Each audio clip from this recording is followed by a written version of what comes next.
মোবাইলটা হাত থেকে রাখুন, প্লিজ, জাস্ট রাখুন। আমি জানি আপনি কি করছেন। গত আধা ঘন্টা ধরে কিংবা হয়তো গত কয়েক মাস ধরে আপনি একই কাজ করছেন।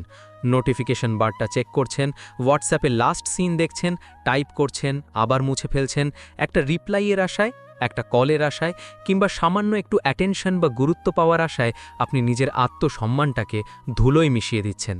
খুব কষ্ট হচ্ছে, তাই না? বুকের বাম পাশটায় কেমন জানি একটা ভারী পাথর চেপে আছে বলে মনে হচ্ছে নিঃশ্বাস নিতে কষ্ট হচ্ছে।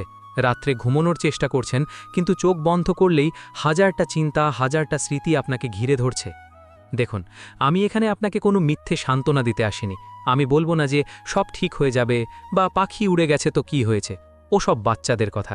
আমি জানি 25, 30 বা 35 বছর বয়সে এসে যখন মানুষ হৃদয়ে চোট পায়, তখন সেটা শুধু প্রেম থাকে না, সেটা জীবনের একটা বড় অংশ ধসে পড়ার মতো মনে হয় পায়ের নিচ থেকে মাটি সরে গেছে।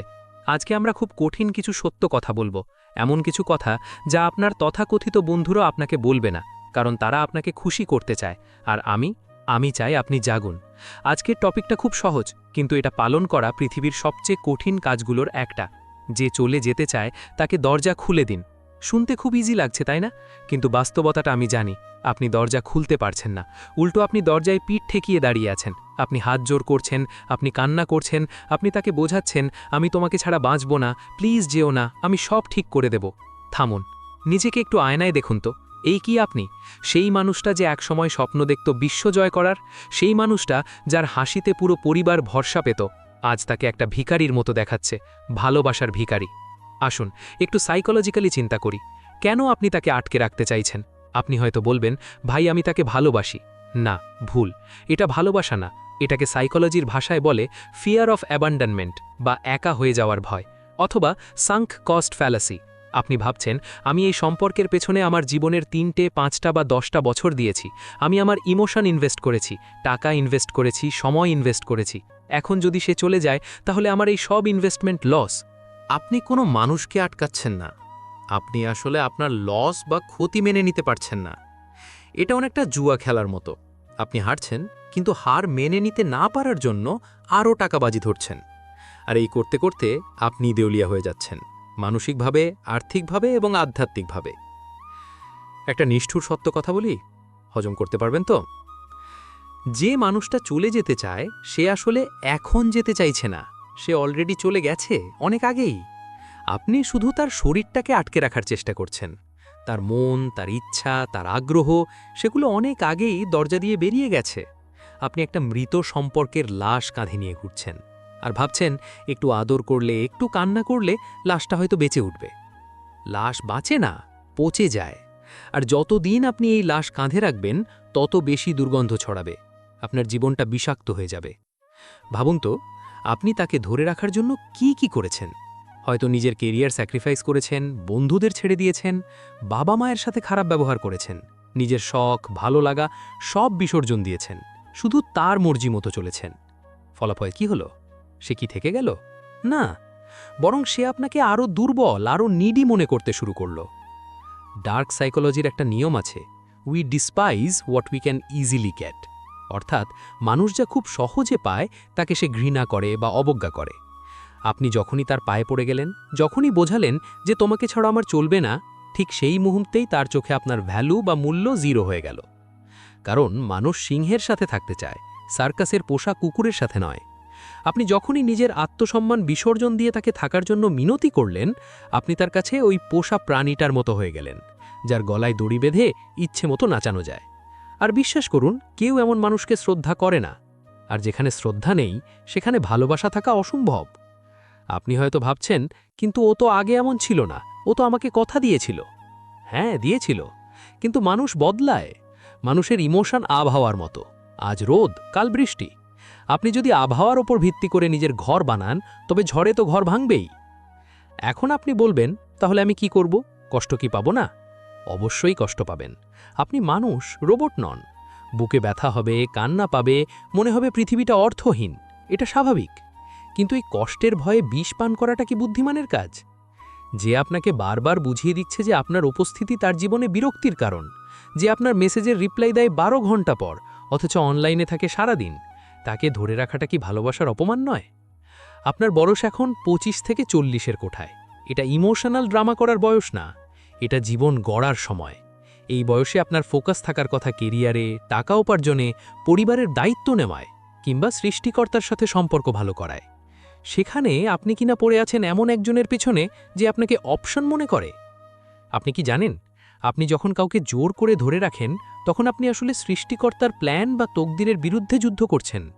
হয়তো ওপরওয়ালা দেখছেন যে এই মানুষটা আপনার ভবিষ্যতের জন্য বিষাক্ত, হয়তো তিনি চাইছেন এই মানুষটাকে সরিয়ে আপনার জীবনে ভালো কিছু দিতে, কিন্তু আপনি জেদ ধরে আছেন, আপনি বিষের বোতলটাকেই অমৃত ভেবে আঁকড়ে ধরে আছেন।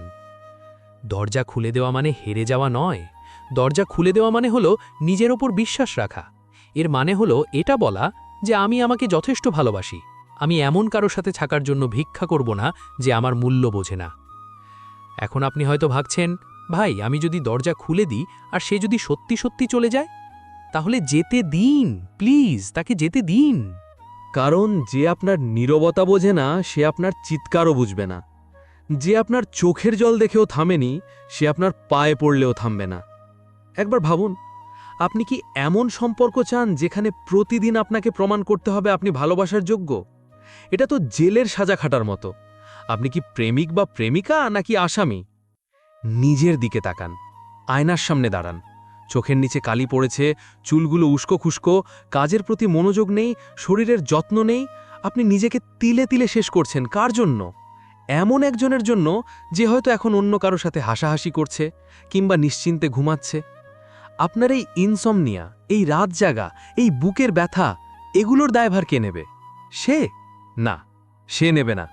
এই ধ্বংসস্তূপের নিচে আপনাকেই চাপা পড়তে হবে। তাই আজ এই মুহূর্ত থেকে একটা সিদ্ধান্ত নিতে হবে। খুব কঠিন সিদ্ধান্ত, কিন্তু এটা নিতেই হবে। দরজাটা খোলার সময় এসেছে। কিন্তু খুলবেন কিভাবে? মনের ভেতর যে মায়া, যে টান, সেটা কিভাবে ছিঁড়বেন? পরের ধাপে আমি আপনাকে সেটাই বলবো। আমি আপনাকে শেখাবো কিভাবে ইমোশন কন্ট্রোল করতে হয়, কিভাবে এই নিডিনেস বা হাহাকার থেকে বের হয়ে সিগমা বা শক্তিশালী মেন্টালিটিতে শিফট করতে হয়। আমরা এখন আপনার ব্রেনের ওয়্যারিং চেঞ্জ করব। প্রস্তুত তো?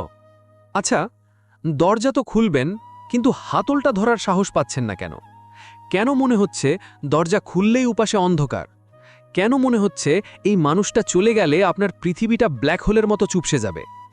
আসুন একটু ব্রেনের ভেতরে ঢুকি, একটু পোস্টমর্টেম করি আপনার ফিলিংসগুলোর। আপনার সমস্যাটা ওই মানুষটা নয়, বিশ্বাস করুন, আপনার সমস্যা সে নয়। আপনার সমস্যা হলো আপনার অভাবের মানসিকতা বা স্ক্যারসিটি মাইন্ডসেট। আপনি অবচেতন মনে বিশ্বাস করে ফেলেছেন যে এই পৃথিবীতে সুখের উৎস একটাই, আর সেটা হলো ওই মানুষটা। আপনি ভাবছেন এর মতো আর কাউকে পাবো না, এর মতো করে কেউ আমাকে বুঝবে না, এর হাসিটা, এর কথাগুলো আর কোথাও নেই। বাজে কথা, একদম বাজে কথা। এটা আপনার ব্রেনের একটা ট্রিক, ডোপামিন হরমোনের খেলা। যখন আপনি প্রেমে পড়েছিলেন বা যখন সম্পর্কটা ভালো ছিল, তখন আপনার ব্রেন ওই মানুষটাকে সুখের একমাত্র সোর্স হিসাবে ট্যাগ করে দিয়েছে। এখন যখন সে যেতে চাইছে, আপনার ব্রেন প্যানিক করছে, অনেকটা ড্রাগ অ্যাডিক্টদের মতো। ড্রাগ না পেলে শরীর যেমন ছটফট করে, তাকে না পেয়ে আপনার মন ছটফট করছে। কিন্তু বাস্তবতা কি জানেন? এই পৃথিবীতে 800 কোটি মানুষ, 800 কোটি। আর আপনি ভাবছেন এই একটা মানুষ যে আপনাকে ধোঁকা দিয়েছে, যে আপনাকে অবহেলা করেছে, যে আপনাকে অপশন হিসাবে ব্যবহার করেছে, সে চলে গেলে আপনার জীবন শেষ। হাস্যকর না ব্যাপারটা? আপনি হয়তো বলবেন, ভাই আপনি বুঝবেন না, আমাদের কানেকশনটা স্পেশাল ছিল। হ্যাঁ, স্পেশাল ছিল, কিন্তু সেটা একপাক্ষিক হয়ে গেছে। আর একপাক্ষিক জিনিস কখনো স্পেশাল হয় না, ওটা বোঝা হয়।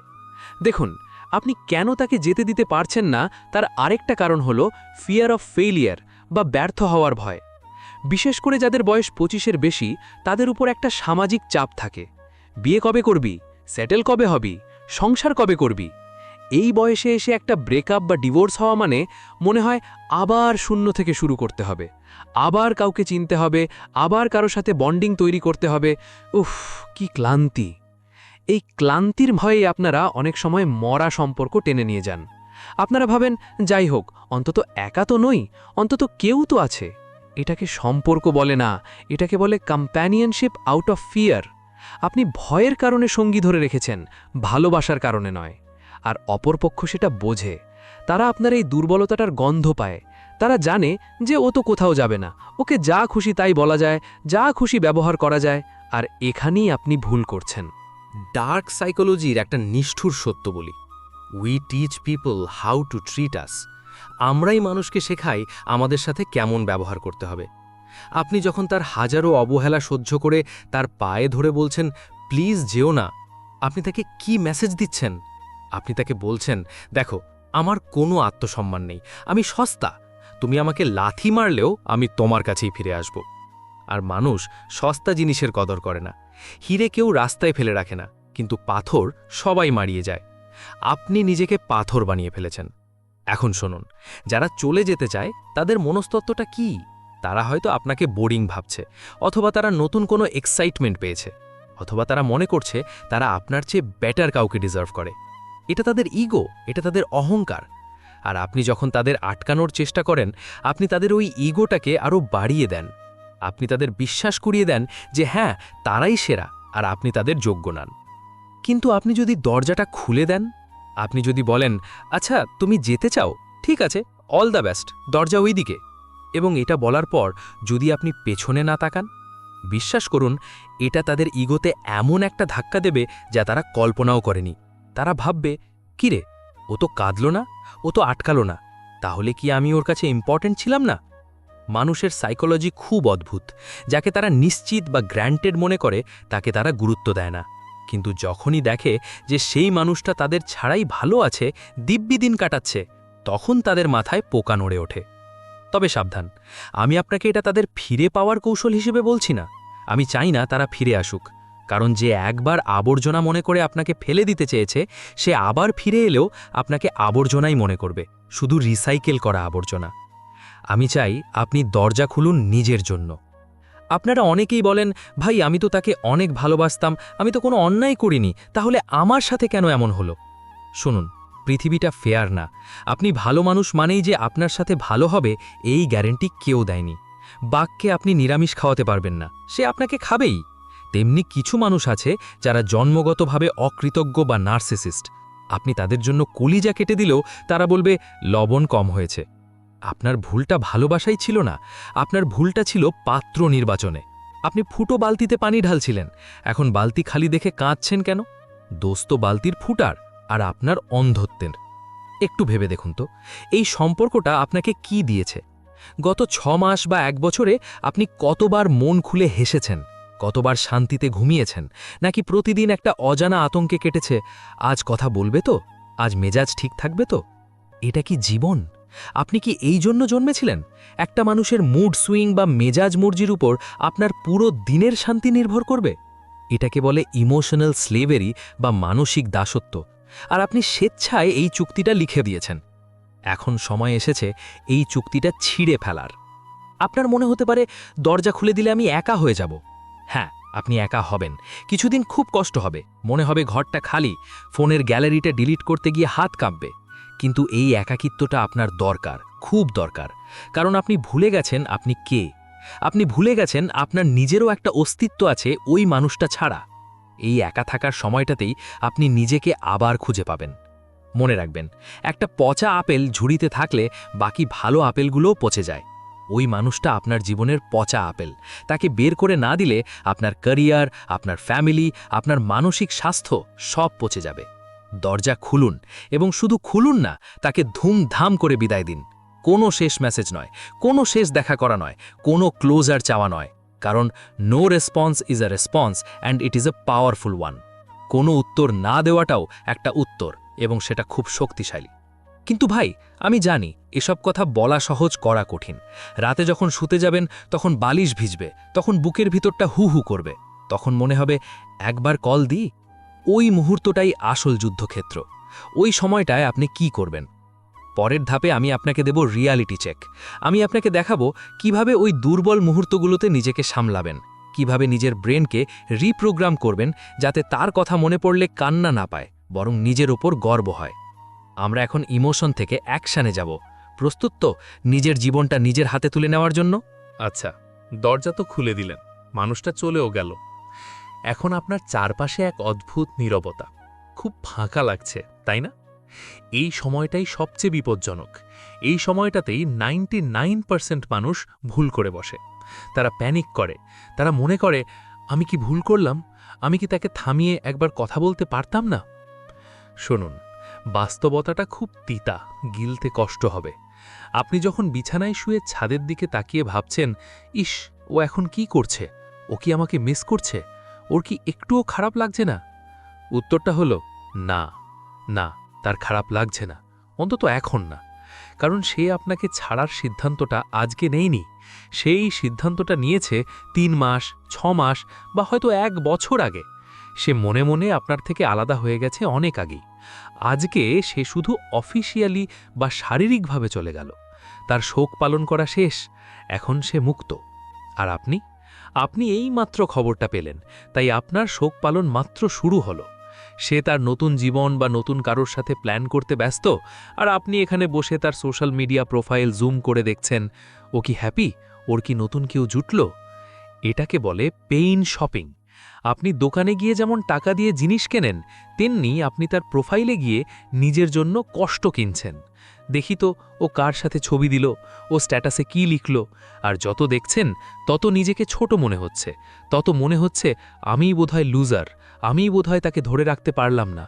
থামুন, এই লুজার মেন্টালিটি বা উইক মাইন্ডসেট থেকে বেরিয়ে আসুন দেখি একজন দুর্বল মানুষ আর একজন শক্তিশালী মানুষ বা সিগমা এই পরিস্থিতিতে কি করে। দুর্বল মানুষ কি করে? 1, তারা বারবার কল দেয়, মেসেজ দেয়, ব্লক খেয়ে অন্য নম্বর দিয়ে ট্রাই করে।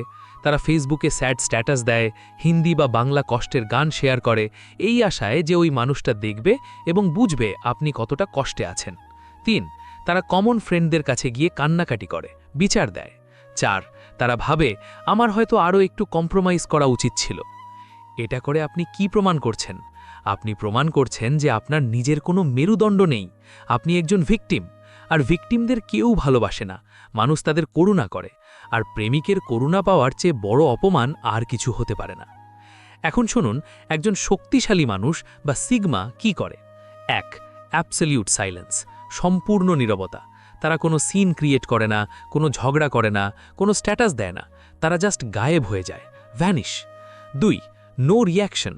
ওই মানুষটা যদি তাদের সামনে দিয়ে অন্য কারো হাত ধরেও হাঁটে, তারা এমন ভাব করে যেন তারা কিছুই দেখেনি, কারণ তারা জানে রিয়াকশন দেওয়া মানেই হলো বুঝিয়ে দেওয়া যে তুমি এখনও আমাকে হার্ট করার ক্ষমতা রাখো। 3, সেলফ ফোকাস।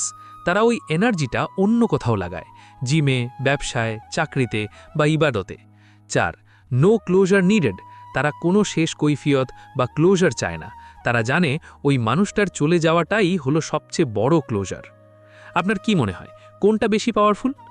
বিশ্বাস করুন, যখন আপনি চুপ হয়ে যাবেন, যখন আপনি আপনার কষ্টটা কাউকে দেখাবেন না, তখন ওই মানুষটা ভয় পাবে। সে ভাববে, কিরে, ও তো পাগল ছিল আমার জন্য, এখন খোঁজ নেই কেন? ও কি অন্য কাউকে পেল, নাকি ও আসলে আমাকে কোনোদিন ভালোবাসেইনি? আপনার নীরবতা তার কনফিডেন্স নড়বড়ে করে দেবে, কিন্তু আপনি যদি স্যাড স্ট্যাটাস দেন তবে সে শান্তি পাবে। সে ভাববে, যাক বাবা, ও তো এখনও আমার জন্যই কাঁদছে, আমি যখন ইচ্ছা তখন ফিরে যেতে পারবো। তাকে এই সিকিউরিটি বা নিরাপত্তা দেবেন না, তাকে অনুভব করতে দিন যে আপনি তার হাতের পুতুল নন। একটা কথা বলি যেটা হয়তো আপনার গায়ে লাগবে, আত্মসম্মান বা সেলফ রেসপেক্ট ভালোবাসার চেয়ে উঁচুতে।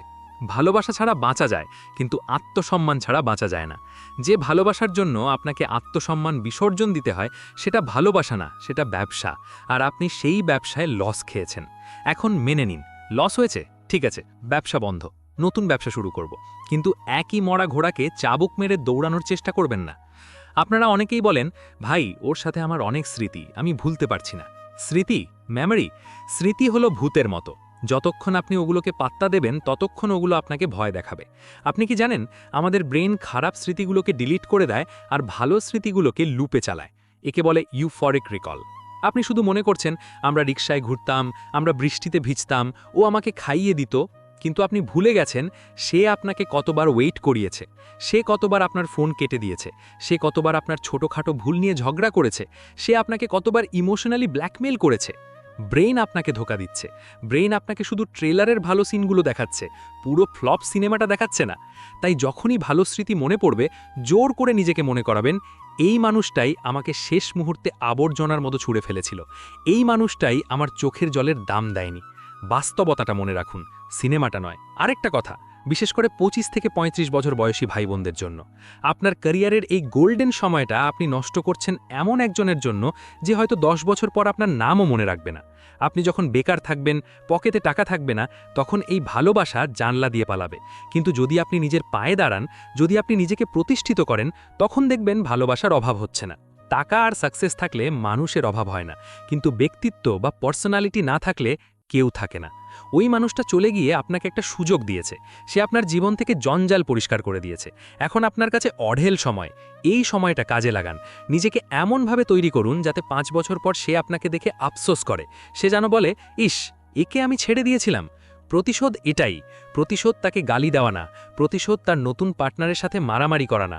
সেরা প্রতিশোধ হলো ম্যাসিভ সাকসেস, এতটাই সফল হন যে তার নাগালের বাইরে চলে যান। কিন্তু এই সফল হওয়ার জার্নিটা শুরু করবেন কিভাবে? কাল সকালে ঘুম থেকে উঠে কি করবেন? ফোনটা হাতে নিয়ে যখন আবার টেক্সট করতে ইচ্ছে করবে, তখন নিজেকে থামাবেন কিভাবে? আল্লাহর কাছে কি চাইবেন? পরের এবং শেষ ধাপে আমি আপনাকে দেব অ্যাকশন প্ল্যান। আমি আপনাকে শেখাবো কিভাবে এই ইমোশনাল ঝড়ো সামলে নিজেকে নতুন করে গড়বেন, কিভাবে স্পিরিচুয়ালি বা আধ্যাত্মিকভাবে শান্তি পাবেন। আমরা এখন ফিনিশিং লাইনের দিকে যাচ্ছি। শেষ ধাপটা মিস করবেন না, কারণ ওটাই আসল ওষুধ। তো অনেক কথা হলো, আমরা সমস্যাটা বুঝলাম, আমরা আপনার ইমোশনগুলোর পোস্টমর্টেম করলাম, আমরা এটাও বুঝলাম যে কেন আপনি নিজেকে সস্তা বানাচ্ছিলেন। এখন প্রশ্ন হলো, আগামীকাল সকালে ঘুম থেকে উঠে আপনি কি করবেন? আপনার মোবাইলটা কি আবার হাতে নেবেন? আবার কি সেই পুরনো মেসেজগুলো পড়বেন? নাকি আপনি আয়নার সামনে দাঁড়িয়ে নতুন একটা মানুষকে দেখবেন? আসুন, এই শেষ ধাপে আমরা একটা অ্যাকশন প্ল্যান তৈরি করি। এমন একটা প্ল্যান যা আপনাকে এই নরক থেকে টেনে বের করবে। প্রথমেই একটা কথা খুব ভালো করে মাথায় গেঁথে নিন, তাকদীর বা ভাগ্য। দেখুন, আমরা মানুষরা খুব বোকা। আমরা ভাবি আমরাই আমাদের জীবনের ড্রাইভার। আমরা ভাবি, আমি যদি আরেকটু চেষ্টা করতাম, আমি যদি আরেকটু স্যাক্রিফাইস করতাম, তাহলে হয়তো সে থাকত। ভুল, সম্পূর্ণ ভুল। বিশ্বাসের জায়গাটা ঠিক করুন। আল্লাহ যা করেন মঙ্গলের জন্যই করেন। পবিত্র কুরআনে একটা কথা আছে, হয়তো তোমরা এমন কিছুকে পছন্দ করো যা তোমাদের জন্য অকল্যাণকর, আর হয়তো তোমরা এমন কিছুকে অপছন্দ করো যা তোমাদের জন্য কল্যাণকর। আল্লাহ জানেন, তোমরা জানো না। একবার ভাবুন তো, হতে পারে এই মানুষটা আপনার জীবনে থাকলে আপনার জীবনটা জাহান্নাম হয়ে যেত। হতে পারে এই মানুষটা আপনার কেরিয়ার, আপনার ফ্যামিলি, এমনকি আপনার পরকাল ধ্বংস করে দিত। আল্লাহ আপনাকে বাঁচিয়েছেন। উনি দেখেছেন যে আপনি নিজে থেকে সরতে পারছেন না, আপনি মায়ার জালে আটকে গেছেন, তাই উনি নিজ হাতে পরিস্থিতি এমন করে দিয়েছেন যাতে ওই মানুষটা চলে যায়। এটা শাস্তি নয়, এটা মুক্তি, এটা আশীর্বাদ। তাই যে চলে গেছে তাকে নিয়ে আফসোস করা মানে হলো আল্লাহর সিদ্ধান্তের ওপর সন্দেহ করা। আপনি কি বলবেন যে আপনি আল্লাহর চেয়ে ভালো বোঝেন? নিশ্চয়ই না। তাই আজ রাতে ঘুমানোর আগে জায়নামাজে বা বিছানায় বসে শুধু একটা কথা বলবেন, হে আল্লাহ, তুমি যা নিয়েছ তা আমার ভালোর জন্যই নিয়েছ। আমাকে এর চেয়ে উত্তম কিছু দাও, অথবা আমার মন থেকে এই অপ্রয়োজনীয় মায়া দূর করে দাও। দেখবেন বুকের ভেতরটা হালকা হয়ে গেছে। এবার আসি বাস্তব পদক্ষেপে বা প্র্যাকটিক্যাল স্টেপসে। Step 1, the digital detox, digital পরিচ্ছন্নতা। আপনার ফোন থেকে তার সব ছবি, সব চ্যাট হিস্ট্রি ডিলিট করুন। আমি জানি হাত কাঁপবে, মনে হবে স্মৃতিগুলো ডিলিট করে দিচ্ছি। হ্যাঁ, দিচ্ছি, কারণ ওগুলো স্মৃতি না, ওগুলো আবর্জনা, ওগুলো আপনাকে বারবার পেছনের দিকে টানছে। যদি ব্লক করতে না চান, রেস্ট্রিক্ট বা মিউট করে দিন, কিন্তু কোনোভাবেই তার প্রোফাইল চেক করা যাবে না। মনে রাখবেন, out of sight, out of mind. চোখের আড়াল হলে মনের আড়াল হতে বাধ্য। স্টেপ 2, ট্রান্সমিউট পেইন ইন্টু পাওয়ার, কষ্টকে শক্তিতে রূপান্তর। আপনার বুকের ভেতর এখন যে আগুনটা জ্বলছে, যে রাগ, যে অপমানবোধ, এটাকে নষ্ট করবেন না, এটাকে ফিউয়েল বা জ্বালানি হিসেবে ব্যবহার করুন। জিমে ভর্তি হন, লোহা তুলুন। যখন ডাম্বেলটা তুলবেন তখন ভাববেন এই প্রতিটি রেপস হলো আপনার প্রতিশোধ। অথবা নিজের কাজে ফোকাস করুন, কেরিয়ারে এমনভাবে ঝাঁপিয়ে পড়ুন যেন আপনার জীবনে আর কোনো লক্ষ্য নেই। টাকা কামানো শুরু করুন। বিশ্বাস করুন, যখন আপনার পকেটে টাকা থাকবে, যখন আপনি ফিজিক্যালি ফিট থাকবেন, যখন আপনি আয়নায় নিজেকে দেখে নিজেই প্রেমে পড়বেন, তখন ওই মানুষটার কথা মনে পড়লে আপনার হাসি পাবে। আপনি ভাববেন, আমি কি গাধা ছিলাম, আমি এই সামান্য মানুষটার জন্য আমার এই রাজকীয় জীবন নষ্ট করছিলাম। স্টেপ 3, দ্য মিডনাইট রুল, মধ্যরাত্রের নিয়ম। সবচেয়ে কঠিন সময় হল রাত 12টার পর। তখন একাকিত্ব বাড়ে, ব্রেন দুর্বল হয়ে যায়। তখন মনে হয় একটা টেক্সট করি। এই সময়ের জন্য একটা নিয়ম করুন। রাত 11টার মধ্যে ফোন দূরে রেখে দিন। বই পড়ুন অথবা ঘুমানোর চেষ্টা করুন। যদি খুব কান্না পায় তবে মানুষকে শুনিয়ে লাভ নেই। মানুষ আপনার কান্না নিয়ে হাসি হাসি করবে অথবা বিরক্ত হবে। ওই কান্নাটা জায়নামাজে গিয়ে কাঁদুন। আপনার রবের কাছে কাঁদুন। তিনি বিরক্ত হন না। তিনি আপনার চোখের প্রতিটা চোখের জলের হিসেব রাখেন। সিজদায় গিয়ে সব বলে দিন। দেখবেন সকালে উঠে আপনি নিজেকে বিশ্বের সবচেয়ে শক্তিশালী মানুষ মনে করছেন। Step 4, stop being available. সহজলভ্য হওয়া বন্ধ করুন। আজ থেকে, এই মুহূর্ত থেকে আপনি আর ফ্রি নন। কেউ ডাকলেই চলে যাবেন না, কারো মেসেজ পেলেই রিপ্লাই দেবেন না। নিজেকে দামি করুন। আপনার সময়, আপনার মনোযোগ, এগুলো যেন মানুষ অর্জন করে নেয়। আপনি খয়রাতি হিসেবে এগুলো বিলাবেন না। মানুষ যখন দেখবে আপনি আপনার নিজের জীবন নিয়ে ব্যস্ত, আপনি নিজের উন্নতি নিয়ে ব্যস্ত, তখন তারা আপনাকে সমীহ করতে বাধ্য হবে। এমনকি যে চলে গেছে সেও দূর থেকে আপনার এই পরিবর্তন দেখে জ্বলবে। শেষে একটা কথা বলি, জীবনটা একটা সিনেমার মতো, আর আপনি এই সিনেমার হিরো বা হিরোইন। এখন বলুন তো, সিনেমার হিরো কি একটা সাপোর্টিং ক্যারেক্টার চলে গেছে বলে সিনেমা বন্ধ করে দেয়? নায়িকা চলে গেছে, ভিলেন ধোকা দিয়েছে, বন্ধু বেইমানি করেছে, ফাইন, গল্পে টুইস্ট এসেছে। এখন হিরো ঘুরে দাঁড়াবে। এখন হিরো নিজেকে এমন উচ্চতায় নিয়ে যাবে যেখানে পৌঁছনো সবার সাধ্য নয়। দরজাটা আপনি খুলে দিয়েছেন, মানুষটা বেরিয়ে গেছে। এখন দয়া করে দরজাটা বন্ধ করুন এবং দরজায় একটা বড় সাইনবোর্ড ঝুলিয়ে দিন, ওয়ার্ক ইন প্রগ্রেস। এখন আর কারোর জন্য জায়গা নেই। এখন সময় শুধু আপনার, নিজেকে গড়ার সময়। মনে রাখবেন, যারা আপনাকে ছেড়ে গেছে তারা আপনাকে হারায়নি, তারা আপনাকে হারিয়ে ফেলেছে। আর আপনি কিছুই হারাননি, আপনি আবর্জনা পরিষ্কার করেছেন মাত্র। চোখের পানি মুছুন, মেরুদণ্ড সোজা করুন এবং পৃথিবীর দিকে তাকিয়ে বলুন, আমি আসছি নতুন রূপে, আরও শক্তিশালী হয়ে। ভালো থাকবেন, নিজের যত্ন নেবেন, আর মনে রাখবেন আপনি একা নন। উপরওয়ালা সব সময় আপনার সাথে আছেন। বিদায়।